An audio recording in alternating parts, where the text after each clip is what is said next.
हमारी पार्टी का, हमारे देश के यशस्वी प्रधानमंत्री जी का छत्तीसगढ़ की जनता से जो वादा था, उसको जितने भी बड़े बड़े काम थे सबको पूरा करने का प्रयास सरकार ने किया है। 13 दिसंबर 2023 को सरकार शपथ के दूसरे ही दिन 14 दिसंबर को 18 लाख प्रधानमंत्री आवास की स्वीकृति सरकार ने दे दी, जो कांग्रेस के 5 साल के शासनकाल में प्रधानमंत्री आवास से वंचित हो गए थे।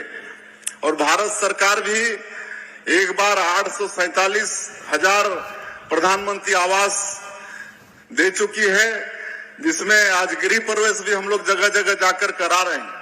अभी 4-5 दिन पहले हमारे देश के यशस्वी पंचायत एवं ग्रामीण विकास मंत्री आदरणीय शिवराज सिंह चौहान जी आए थे। 3,88,000 प्रधानमंत्री आवास फिर देके गए हैं। ये मार्च तक इसको भी मार्च तक का एक कोटा है, और मार्च के बाद में अप्रैल में फिर 4 लाख प्रधानमंत्री आवास देने की उन्होंने घोषणा की है। तो जो 18 लाख गरीब लोग वंचित हो गए थे, उनका सबका पक्का का मकान बनेगा।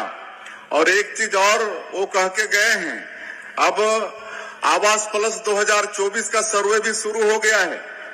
आप सब लोग ध्यान से थोड़ा सुनेंगे। उसी दिन आदेश करके गए हैं और सर्वे चालू हो गया है। पिछले समय जिनके पास 2 व्हीलर होता था, 2 पहिया गाड़ी, बाइक वगैरह, उसको प्रधानमंत्री आवास का लाभ नहीं मिलता था। लेकिन अभी जो 2024 का सर्वे चलेगा, तो उसमें जिनके पास 2 व्हीलर है उसको भी प्रधानमंत्री आवास का लाभ मिलेगा। और 5 एकड़ तक सिंचित जमीन है तो उनको भी लाभ मिलेगा। 2.5 एकड़ सिंचित जमीन है उसको भी लाभ मिलेगा। और पहले 10,000 से ज्यादा जिसकी मासिक आय थी उसको प्रधानमंत्री आवास का लाभ नहीं मिलता था।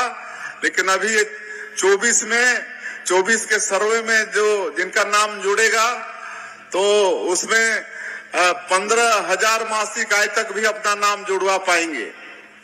15,000 जिनकी मासिक आय होगी उनको भी प्रधानमंत्री आवास का लाभ मिलेगा।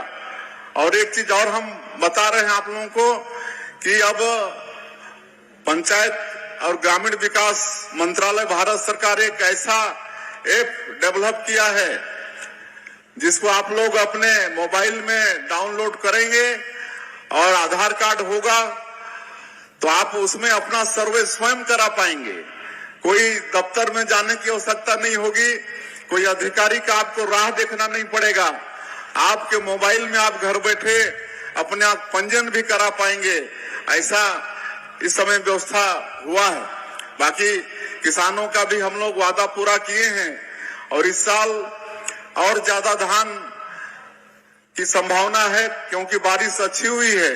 और हम कहना चाहेंगे कि जिस तरह पिछले साल अंतर की जो राशि थी 24,72,000 किसानों का 13,320 करोड़ रुपया, उसको एक मुश्त 25 दिसंबर के दिन दिए थे।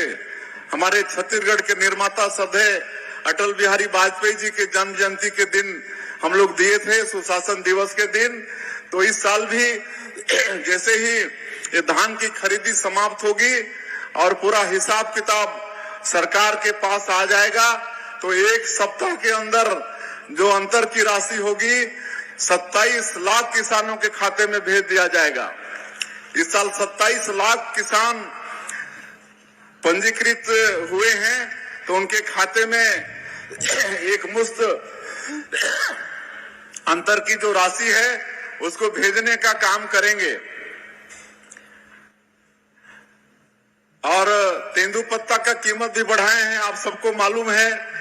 4,000 से बढ़ा के 5,500 प्रति मानक बोरा किए हैं। उसका बोनस वितरण का काम भी चालू हो गया है। अभी कल हम उधर सुकमा दंतेवाड़ा तरफ थे, तो उधर बोनस वितरण का काम भी चालू है। एक वन भूमि का पट्टा भी दे रहे हैं। उसमें एक और सरकार ने निर्णय लिया है कि जैसे सामान्य पट्टा होता है तो पट्टेदार की मृत्यु हो जाती है तो फौती कटता है और उनके बाल बच्चों के नाम से चढ़ जाता है।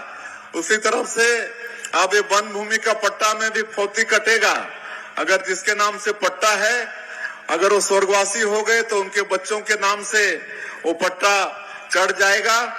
तो ये व्यवस्था सरकार ने दिया है। यहाँ पर आपके जिले में 1,09,000 तेंदुपत्ता के संग्राहक हैं, जिनको